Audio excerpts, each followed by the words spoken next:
Welcome to Sweeping the Country one more time. I'm your host, Derek Walker. Alongside me, but not really, he's pretty far away, actually, Mr. Jimmy Carter, my co-host. Hey, Jimmy. Hello. The world is such an interesting place. This is a kind of a fun time of year. It's a lot of pressure that comes with it. It starts out with Halloween, which is kind of fun, but for a lot of people, and I don't mind looking at it, and I wasn't in the mood for it this year, but it's okay. Yeah. But we get into this other stuff, you're into travel and Thanksgiving, and I've got a new grandbaby being born at the end of this week. Wow. I've got, just the idea of Christmas coming with just gifts and just all the pressure that builds. Yeah, there's some toward of that. the end of the year. None of us ever know how our work is doing anymore because you just don't have a good clue, No, you don't. I mean, You're some right. people think everything is good, and then they find out the company. I was looking at, Bill Belichick, for example, with the New England Patriots. He was a god up there, greatest coach of all time in pro, maybe. And all of a sudden now the knives are circling. What do you think his deal is? They want to take him out, because he's had a losing season. What do you think his deal is? Because I thought about this today. It's so weird that we're on the same page with that, and yet so many miles apart. But I today thought to myself, I wonder what Bill Belichick is thinking. He's going down the tubes with this team right now. And I'm sorry if you're a fan, but you know it if you're a fan because you had Brady for all these years and you were winning everything. Yep. And all of a sudden, do you think he's trying to prove that he can win without him? Maybe he should just get out. I mean, he's counting his money, no doubt. But, maybe I just wouldn't begin. He's the mentor for my Coach Saban. Yeah. Oh, yeah, sure. Bama. And, so that's who he's worked with. That's his, I think if there's anyone, they're really great friends. Yeah. And everything. And Coach, Saban acts, what's he know? Yeah. I mean, he's had the best year he's had a great year to coach because we've had people on Alabama's team this year that needs to be coached. Mm-hmm, and they're on, they've lost one game, but they're doing great and they're getting better every week. And so now they've just lost one. So they can probably do well the next three. And then here we are at the championship, and you just can't ever rule some of these coaches out. And we lose so many people to the pros at Alabama. I mean, I was watching last night, Jalen Hurt, he's quarterback for one. Mac Jones is quarterback for the ill-fated New England Patriots. And you had Tua is quarterback for Miami. Yeah. You've got all kind of Jalen Waddles and all kinds of people playing for Cincinnati last night. I mean, Coach Saban has taught a lot of people who are in the NFL, running the NFL right now. So it's just, you never know about your job.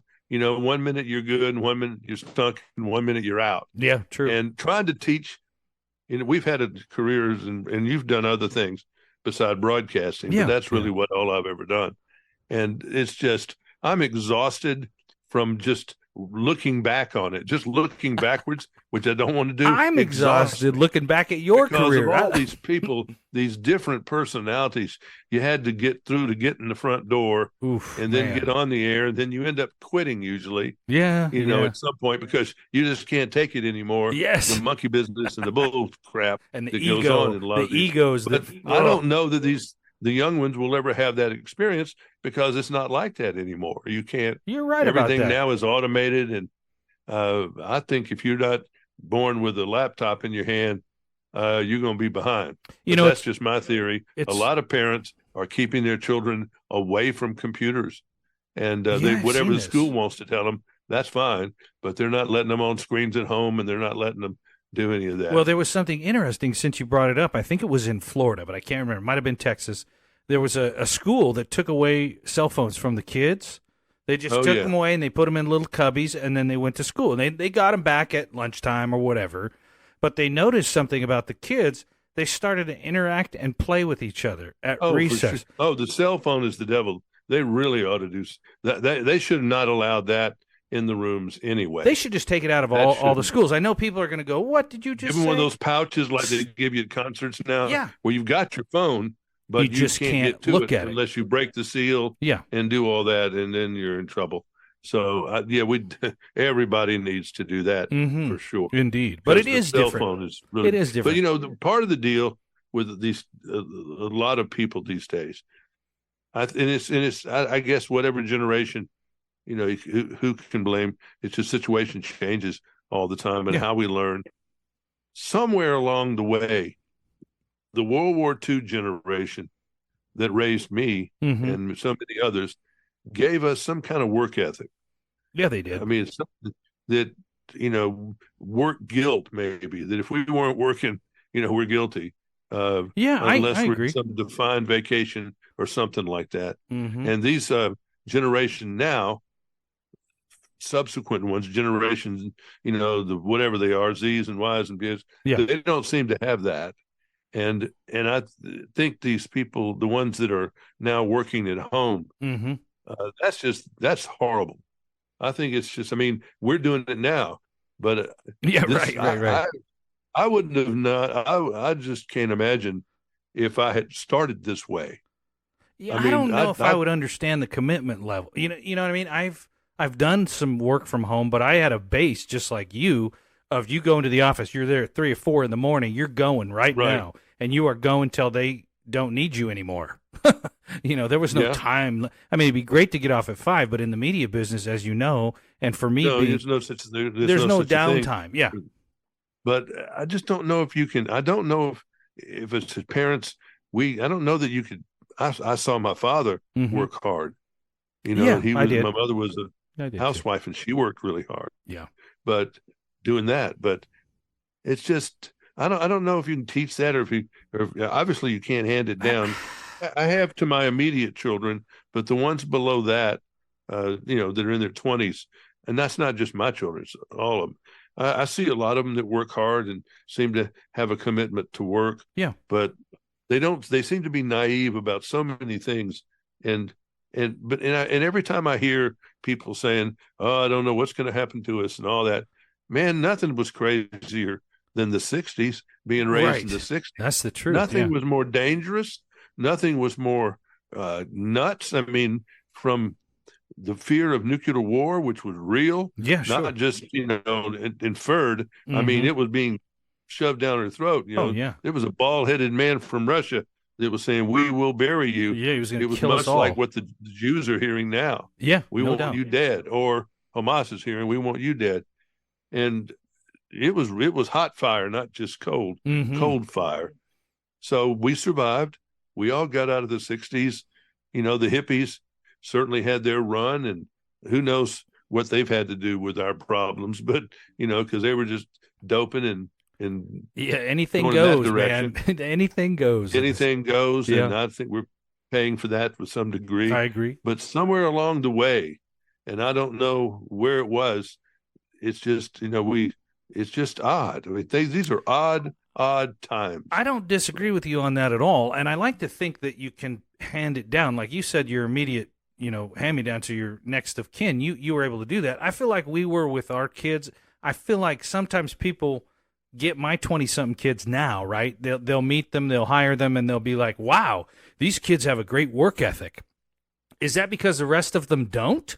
Or is it because it was so exceptional that we handed it down? Now, I don't know what will happen when they have kids. In college, to my college classes for 20-something years. Yeah, you were in touch with them firsthand. Yeah, firsthand. And I told them some of the things I said, and there was a book that I frequently used early on, telling them that the most important things that you ever learned, you learned in kindergarten. I remember that book.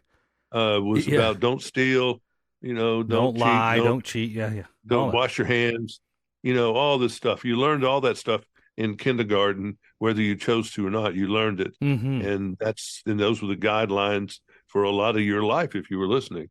Yeah, I think that's now.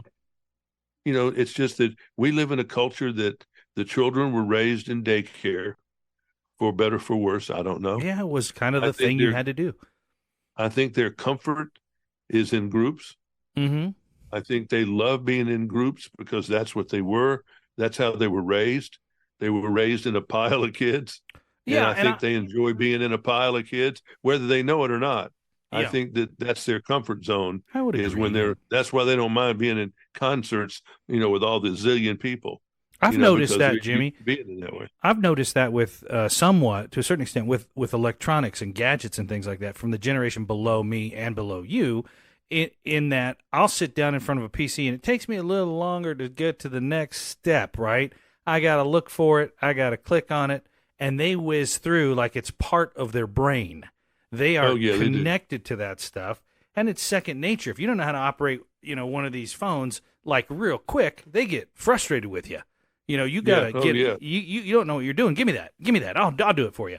And they were born into that. That's so no blame. It's just that's their style, right? But I guarantee you, I could probably take someone from that generation out, and out of 10 people, maybe 7 of them couldn't lay a brick wall. Oh, absolutely not. And that's whatever. That's okay. Yeah, sure. They were always preparing us to be the Jetsons. Yeah. That we would have microwave ovens and cell phones in the cars and robotic all these dogs things that ultimately were invented. Yes, true. Ultimately, all those things were invented, but here we are. Here we are. So now there's 2 entire groups, right? We have the old school generation, which you were talking about, the World War II kids, compared to now, and the ethic. I mean, there's a different kind of work ethic, but the work is also different. But we talked about this, I think, on last week's show, but it's even been more apparent because it's been more obvious. All these demonstrations now. We lived in a society our whole lives. There have been demonstrations. Yeah, of course. The 60s were huge for that. You know that. They were huge. And there were demonstrations, Vietnam demonstrations, civil rights demonstrations. All of it. Yeah. Those were the two big things. And now we're seeing these anti-Israel demonstrations. And that's really troubling. Let me ask you something, because I was thinking about this the other day. It seems like there are tiny pockets everywhere in the United States of different, micro communities of people from different countries and stuff that stand up and protest. Do you think because we are the melting pot, and perhaps we're not melting completely together like we did at a certain time, that we have turned into this country where there is a very vague definition of what this country is based on the amount of people from different cultures, different countries, all of it. I mean, really, we are a melting pot, but if the heat's not up high enough, we're not going to bond together, right? Yeah, and it's just that the whole thing, the word was assimilation. Yeah, there you go. Certain groups won't assimilate. They didn't assimilate in Paris. Yeah. The Muslim groups did not overall. They stayed in their own communities. Mm-hmm. Same way with London. Same way around Detroit. Same way around Minneapolis. Is that the real Muslim organizations, Muslim people, and then Spanish? They're sort of I guess they're still saying in their own crowd, and there used to be Jewish neighborhoods. Yeah, that's true. That had a lot of people that were Jewish, and there were certain parts of town where you knew that seemed like more Jewish people lived than others. I don't know if it was that formal, but there was always in New York. You go to this. New York City is a bunch of neighborhoods. But it felt there's like Chinatown, there's Harlem, there's Spanish Harlem. There's all that. So nothing's new about that. But I think we like to think that it is. Well, I feel like it's not, that part's not new, but the part where we all believe in America, right, and believe in the capitalist society. Well, I think some of that is the fact that this group of people now, had really not been tested. Yeah, that's true. That is true. I didn't live through World War II. Yeah, I didn't. I saw the results of World War II with my father coming back from the war and my uncles and all those people. They were home maybe 4 or 5 years before I was born. Yeah. So Korea War, I think I was born during the Korean War, which didn't really touch our doorstep too much either. No. Vietnam did a little bit. I mean, but then Vietnam definitely touched our door. Yeah. No question about that. And I lost a brother as a result of it ultimately. So it definitely touched doors. But since then, you've had the Iraq War, and a couple of things. Yeah, I remember Desert Storm. The biggest thing that touched our lives to change us was 9/11. I would agree. For this generation. Sailing until then. I'm trying to think. What year was 9/11? Isn't that terrible that I'm even having to ask? 01. So that's 22 years. Yeah. My kids didn't experience it. So right, and so, but you're right. So since then, they were really little if they were born during the Gulf Wars. After that, and the other one. And then Afghanistan was a phone-it-in war. None of us really knew what was going on over there. No, we had no idea. Occasionally somebody would die or whatever, and it never seemed like it was any purpose in it at all. But now you've all of a sudden got Israel having their 9/11. Now, yeah, that's true. That is true. I wanted to read you, and I'm going to find it, where this woman gave a quote about that man, it was very educated in the quote, but there's so many people that are out of whack on this Israel thing. I mean, hundreds of thousands of people, in the United States protesting and saying that, no more money for Israel. They closed down the port of Tacoma in the last 24 hours. We actually they blocked it because they thought arms were going out of there. They took over the Statue of Liberty today. I did not see for that. About 20 minutes, and then they quit, went on back. I think they were calling up everybody. Now, this is what this woman said. Let's see. The actual history of this situation is not complicated. This is Hamas killing, more than just killing, brutalizing, and more than we've even been told. Sure. Those people in Israel. This person said, who's 37. Okay. I will always stand beside those with less power, less wealth, less access and resources and choices, regardless of the extreme acts of a few militants who were done watching their people slowly die. So you could say that about, the people who kamikazed and killed everybody, all the people they did at Pearl Harbor. Oh, sure, the Japanese. Or the Muslim extremist that flew the planes, into New York's towers and the Pentagon and in Pennsylvania. You could say those were all extremists. But, I mean, that's just beyond the pale. The ones that took over the airplanes and went into neighborhoods who were non-combatants. Now, they said Israel is killing innocents too. Well, it's what happens in war. It doesn't excuse it, but that's what war is. And I think we don't have a lot of people that really understand what is war about. I think war is when you call the military up, and this is what really got me the other day. I saw an Army commercial. I'm an Army family, but it showed this guy, white guy. He's in his, he's concentrating, and he's looking down. He's getting ready to jump out of looks like a plane, but it turned out it's a big Chinook helicopter at a relatively low level, 1,000 feet, 1,500, 2,000 to most. And they land, and he lands. I think they kind of land rough to me when I saw him. And they showed him, he's laying down. He's looking, kind of sitting up in the grass, like, what in the world did I just do? And then some other soldier comes up and they gather their stuff and they walk off, like it's the football game. But I don't think I saw any of them carrying guns. I need to watch that commercial again. Oh, that's interesting. And Lord knows nobody was shooting at them. And I think we just lost. I don't think a lot of people understand what war is. Why do we have military? The military is not it's to tear up things and kill people. Yeah, I mean, in a basic sense, that's what their job is. Yeah, you're right.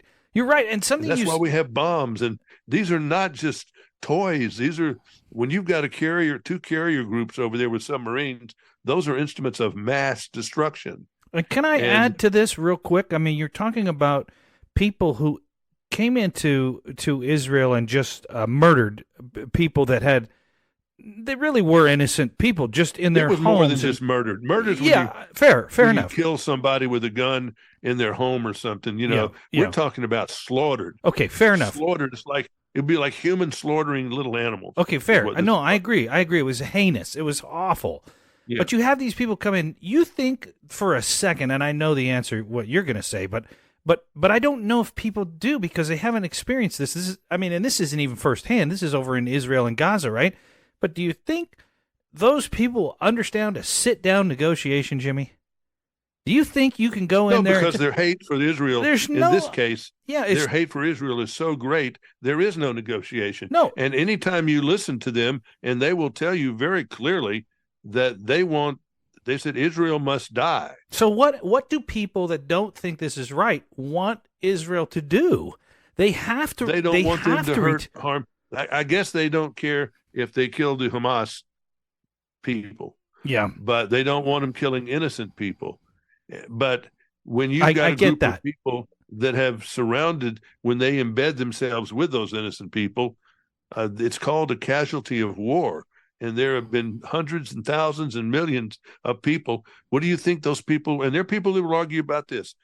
And it's a good example, but it's a bad example. Yeah, go. But what about the people in Nagasaki or Hiroshima? Oh, when we dropped they were hit by the atomic bomb. Atom bomb? You think those were all soldiers? No, those were just people minding their business that day. But the reason we did it was to keep from having an invasion. Japan would not surrender. Mm-hmm. They wouldn't. So we were going to have to physically go to Japan and do the onshore thing, and we would have lost 1 million Americans. Right. So it would have been so it was a choice at the end of the day. Do we lose 1 million Americans because they were going to fight to the last man because the emperor did not surrender? They were going to fight to the last street. So we're going to lose 1 million people to end this war, or are we going to drop 2 bombs, kill a bunch of people, and then force everybody to surrender? Yeah, because what would have happened? The killing would have continued. Just like with Hamas, if they just let them run wild, they're going to go right on through Israel and keep on going, right? They're going to kill them all. So we've made that Israel's made the decision for everybody. Right. We don't want to die. We're not going anywhere. And they're going to defend themselves with an atomic bomb if they need to, to wherever this needs to go. And they put down leaflets. They've done everything they can. These people, that live in Gaza and all that, and the Palestinians in the West Bank, and it's not a great situation for anybody. I agree. Israel was put there in 1948 or whatever, and I don't know that was their favorite place to go, but they needed to go somewhere, run them out of their European homes, and it killed millions of them. And so the UN world decided that this was going to be, we're going to relocate the remaining Jews into this home country here. And that didn't thrill, the Muslims, I guess, at the time, but they couldn't do anything about it. But oil has made them rich. And now you've got, all that stuff going on with them. And it is a complicated, very complicated world. But you've got a lot of people out here trying to simplify it and that hate Jews. And man, I've always heard of anti-Semitism. Because somebody would put a swastika on a school, or some idiot, would do something like that. But I had no idea that in America we had tens of thousands that's apparent that are anti-Jewish. I agree, Jimmy. And I don't want to sound calloused in any way or like we don't care, because anytime innocent lives are lost, it's horrible. It was horrible to Israel. It's horrible in Gaza to the Palestinians. But it is war. It's what it is. And sometimes you don't.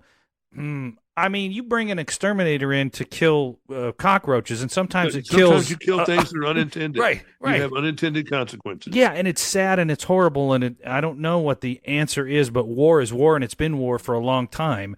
And that's why you don't want to have war. War is bad. Agree. When it gets to the point where it's war, it's bad. People die. Unfortunately, children die. Yeah. Moms and dads die. Yeah, no, you're right. You don't want to go to war ever. Yeah, you want to do everything you can to not do this. So in this case, like this woman said here, there were just some, they weren't misguided. They were absolutely trained to do what they did. Oh, sure. Yeah, 100%. They claimed that there's just some, rogue elements that went in there and did this, Mm-hmm. And no, but you're right. People are looking for answers, but it's because people are not. They're not familiar with history, and there's a lot of racism involved, a reverse racism in some cases. I mean, I would agree. White and Jewish, black. I don't know where I will tell. I'm from the South. I know that some of the people that were. The people in the Selma March that were white, mm-hmm. I think if you checked them out, which no one did, but I think people would know that knows the story, that were predominantly Jewish. Fascinating. That were helping. They were hand in hand with the black people trying to get their rights. And the Jewish people walked arm in arm, financially and otherwise, with African Americans in this country. And it looks like a lot of those people have been turned. If you watch Congress, up there, they can't even agree. Not backing up Israel. They can't even agree among our own government cannot agree what's right and wrong in this case. Yeah, I knew this was going to. Maybe I said it even a week ago. I thought that Biden and Israel were on limited time. That Israel was on the clock. I think you did. I did. They were on the clock, saying whatever you're going to do, you better hurry up and do it because it's not going to be popular. Yeah, you're on the clock. You said that. You did say that. You said that you watch, and then people will start to come out against it, and it's exactly what happened. Now, CNN has made that turn, and everything is about the poor people that are suffering in Gaza and da da da da da. Well, until they kill the Hamas, they're going to have the same thing. The Hamas soldiers and whoever these people are have said they want Israel people dead. They want them out of there and gone to the sea and out. So until they can defeat the enemy, which is Hamas, they'll get no sleep in Israel. So, and they're not going to stop until they do. So they have 200 and something hostages, which is they knew what they were doing. Yeah, they did that to be able to have negotiations. Yeah. And to be able to get some money because they knew that the world, we can't stand 200 people being held when it could be, 200,000. Oh, yeah. Sometimes you have to make that decision. Yeah. You have to make that decision. I agree. And as much as this is a physical, violent, it's also political, and it's also social media game that's getting played out. Yep. They're not stupid. There's no question about it. And they're using all the tools they have at their disposal. Well, college groups have always been, whatever's going on, they're almost, they're behind, and we were highly politicized before any of this came up anyway. Yeah, between Democrats, Republicans, white, black, Jewish, we were wound up anyway. Yeah, we were. So now I just don't know where this all goes, particularly the election. Some people that are the mouthpieces for the Muslim community say that they're going to withhold their votes against Biden. Well, okay, maybe they will. Maybe they will. But you telling me all of a sudden they're going to start voting for Trump? I don't think so. Look, let's take her out right now. Rashida Tlaib has come out and said it, right? She's the one of the squad or whatever you want to call her that they've labeled that's come out and said that she's basically not going to vote Biden. If you sit there and tell me that not you, but in general, that she will vote for Trump instead of Biden, I don't think so. Not going to happen. I don't think so. Yeah. Yeah. So I think a lot of they may not vote, and they may not vote for Biden or whoever the nominee is, but they're not voting. Is he even going to run again, Jimmy? I mean, I don't even know that. I don't even know that. No. Well, I can't. We've got so much that can happen between now and 52 weeks from now, which is basically about what it is. God, I can't believe it. It's going to be, who knows? Yeah. But this whole thing about these protesters all want, the Israeli and Jews to die, and they want to run them out of their country and all that stuff. Wow. Yeah, it's really interesting. And bringing it full circle, you were talking about, us passing along our work ethic or passing along our views or what America is to the next generation, the younger generation. Now the example is our senators and our House representatives and stuff. Those are our examples, and they can't even figure out what page to be on as a country, and they're running the country. And I'm just so sick of most of them. I am. There are some good ones. Some of them are just spineless, but some of them, I agree with some of the principles that a few of them have, but this whole deal of holding the rest of Congress hostage because of your one issue that you don't like how things are going, and no one will negotiate with you, and you're one person out of 500 and something people, you lose. It's like in checkers chess. The time is up in your ball game. Okay, I lost that fight. Hopefully, y'all will come to my side. Tuberville, for example. Oh God, that's just crazy. Yeah, that's just crazy. I mean, there's nobody else is agreeing with him apparently. So, well, we ended up too. Finally, we ended up with the first leader of the Navy, female officer leading the Navy. That's another thing. I'm tired of the military being used as if these are the best people. Yeah, then hire them. Put them in to lead my army. I agree. I do not want it because they're a certain color or a certain religion. I agree. Or a certain sexual group or a sexual orientation group or all this social experiment stuff. Yeah. I want the best person, and I don't care who it is. I agree. And that's another thing you keep hearing is that, that you're white and you have white privilege. Mm-hmm. What in the hell does that mean? I mean, it's just, it's another label. It's another label. This whole divisive label they put on people. Yeah, that's exactly it. So I guess Benjamin Franklin, he was white privilege. Oh, definitely. And Thomas Jefferson was white privilege. Well, he's got a story there. But I mean, George Washington must have been white privilege. He had I don't. And this whole thing is just turning people against each other. Yes, it's and polarizing. That's the goal of the Chinese, who want the whole world, and who are much more organized than the Russians. Yeah. Who also don't like us. That's and true. And then you've got the Muslims that just don't like us because we're Christian, and all because we're Jewish, depending on what either one of those, they don't like us. So people don't understand how much of the world wants what we have, want what we had, or want our riches, want our farmland, want our wood, want our land. Land. They want everything. Yeah, and freedom. We're holding on, just like Well, I don't think they care about the freedom because that's true. They don't want that. The governments don't care. The people do. The government wants their government. They want their power. Yeah, they want the riches. But I'm telling you, we better wake up soon, or you're going to have, you're going to think, okay, I'm waiting for the Hamas to come to Florida when it's going to be Chinese coming to Florida. That's not far from the truth. And I don't mean to say that to scare anybody or anything, but we got to think for a minute. What we have is pretty great. What we live in. You've been all over the bank. World. We're a bank that has no doors. We're a bank that has no locks on the vaults. Right now. It's just out here to be had. Yeah. Right. So, and so, yeah, why would you not have a border that everybody from everywhere would want to come in? Yeah, of course you do. Right. I mean, come into our hospitals and everything, but you can't operate a bank that way. You can't operate a country that way. No, the bank will go broke. I mean, we're just screwed up. We're so screwed up for whatever the reason is that we're screwed up. Either greed, and usually greed's got something to do with a lot of it. Yeah, the money, or the search for endless power, or whatever the people are operating on. At the tops of our government on both sides. But there's no logical reason why you would have the walls of our country completely open. You didn't do it in King Arthur's time, and you don't do it in King Biden's time. I would love to hear any compelling argument to do that. And I haven't yet. It makes no sense. Yet. I mean, no country in the world does it. Nobody. I go back to we're supposed to do it. Even in our own neighborhoods, Jimmy, if you think about it for a minute, I got a fence in my backyard. Either to keep the dog in or the whatever out, right? And even the same people that believe the border should be open have fences in their yard. They have locks on their doors.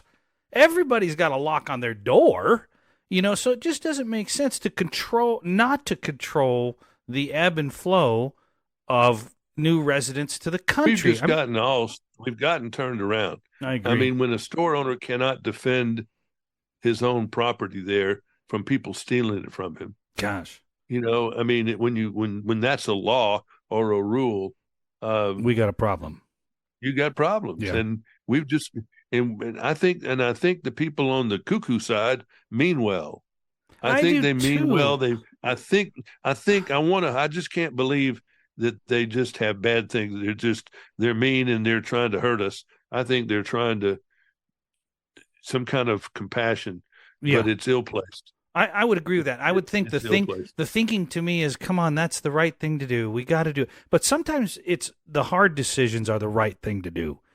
And the hard decisions aren't always the best decisions as far as feel good, right? I mean, you can't save everybody. You're going to have a moment in these children today. You've got to try to police what's being poured into their head.